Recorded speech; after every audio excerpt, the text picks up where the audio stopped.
La grande question, c'est, on nous a dit qu'il y allait avoir une deuxième vague au relâchement d'avril, pas de deuxième vague. Qu'il y allait en avoir une au déconfinement de mai, pas de deuxième vague. Qu'il allait y en avoir une après la fête de la musique où il y a eu des rassemblements très larges. Il n'y en a pas une non plus. Les clusters n'ont pas été suivis d'une augmentation de la mortalité. Or, une pandémie se mesure au taux, malheureusement, de patients qu'elle emporte. Et donc, sur ce plan-là, il faut bien voir. Et la question qu'on se pose, malgré tout, sur des changements qui vont être majeurs, des changements de société, si on n'autorise plus, si on ne laisse plus cette liberté d'interaction pour les jeunes générations, on va retomber dans ce débat à nouveau très largement, qu'est-ce que ça veut dire sur la façon dont on va dire que vous ne pouvez pas vous embrasser, vous ne pouvez plus être proches les uns des autres, alors que c'est à ce moment-là, et qu'ils sont les moins. Or, si on n'a pas d'effet actuellement du masque et qu'on n'a pas de réaugmentation de la mortalité, c'est bien parce que tout ce qu'on nous a dit jusqu'à présent n'a pas été suivi de la conséquence attendue. Il y a une réalité, c'est que des morts, il n'y en a pratiquement plus. On en a eu 17, justement, Justine Sago. Mais ce que l'on a, c'est qu'en fait, la moitié de la mortalité concerne des personnes de plus de 84 ans en France. Et celle-là attrape le virus le mardi et décède le jeudi.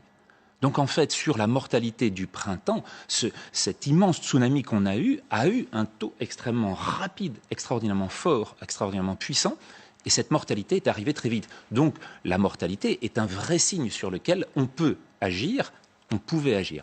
Maintenant, on est dans une situation dans laquelle on a de plus en plus de jeunes asymptomatiques sur lesquels on voit aucun effet dans aucun pays d'Europe. À nouveau, vous l'avez vu sur un nombre de cas de pays comme la Belgique, l'Italie, mais si on regarde la courbe européenne, on peut éventuellement la montrer là à l'écran, c'est exactement la même, c'est-à-dire qu'elle retrouve la totalité, on la voit ici, vous avez à gauche la courbe européenne qui passe par ce pic fin mars, début avril, et la courbe française, incluant les malades en EHPAD, qui suit exactement la même chose. Et vous l'avez vu pour la Belgique, vous l'avez vu pour l'Italie, vous l'avez vu pour l'Espagne. Quand on voit cette courbe-là, il y a des tas de nos téléspectateurs qui disent c'est fini, c'est terminé. La réponse à avoir maintenant est une réponse qui soit adaptée à ces chiffres-là. Tout ça, c'est intéressant ce qu'il dit. On va avoir des tas de vaccins, parce que ça semble quand même en prendre la voie, mais comment on sait quel est le meilleur, lequel il faut prendre, lequel il faut acheter, est-ce qu'il faut faire un cocktail Ça va être compliqué, il y en a plus de 120 actuellement qui sont en test, certains sur les mêmes cibles d'ailleurs, sur l'ARN, sur les protéines de membrane, sur d'autres. Mais en fait, le problème, il va être celui qui avait été résumé dans un des débats du mois de mai à peu près, c'est est-ce qu'il va être à temps si, par hasard, l'épidémie voyait une diminution, comme elle le fait en Europe, et qu'il n'y avait qu'une seule vague. Si c'est le cas... Ça veut dire qu'il ne servira à rien ? Ça veut dire qu'il ne servira à rien. Ça a été le cas pour le SARS. Ça a été le cas pour le SARS-1, sur lequel, en 2008, les publications ont montré qu'il n'y avait plus de SARS-1.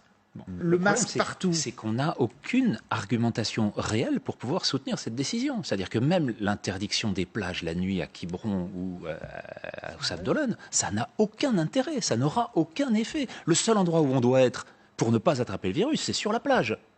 C'est justement là, c'est dans ce domaine-là où on va avoir... sauf si la plage est bondée, pardonnez-moi. Sur les plages d'Atlantique. En particulier sur les plages d'Atlantique. On a eu ce débat au mois d'avril. Même Éric Côme l'avait dit ici. Ce qu'il faut faire dans l'hiver à ce moment-là, c'est déconfiner. Il avait dit que c'était à l'endroit où il fallait avoir le plus d'air possible, le plus de disponibilité, alors que c'était interdit à l'époque. On était dans un débat à l'opposé de la réalité du risque. La seule chose qui compte, c'est quelle est l'importance de la circulation d'un virus mortel.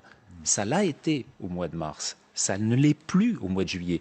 Or, prendre des décisions sous prétexte qu'il y a une augmentation du nombre de cas parce qu'on va les chercher en Belgique, de la même façon qu'on va les chercher dans un très grand nombre de pays du monde. Et cette augmentation-là, on la voit dans la totalité du monde, alors que le nombre, c'est-à-dire la létalité, le rapport du mort par rapport au nombre de contaminés, ne cesse de diminuer depuis 2 mois, dans le monde entier. Mais donc il a tort, Olivier Véran, quand il dit qu'il vaut mieux porter le masque. Il n'a aucun argument scientifique pour le faire. Et donc là, on est dans le politique.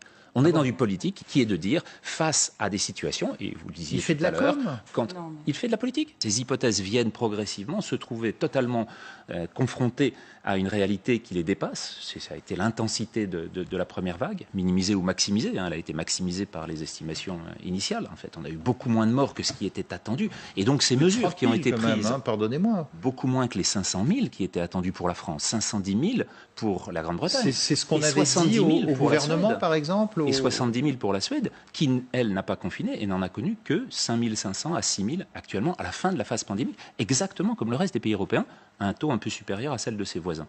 Mais par rapport à l'ensemble des éléments, ce qui a été considéré comme le point majeur, qui était celui de la préservation sanitaire coûte que coûte, à n'importe quel prix, finalement, c'est ce prix-là maintenant qu'on va avoir.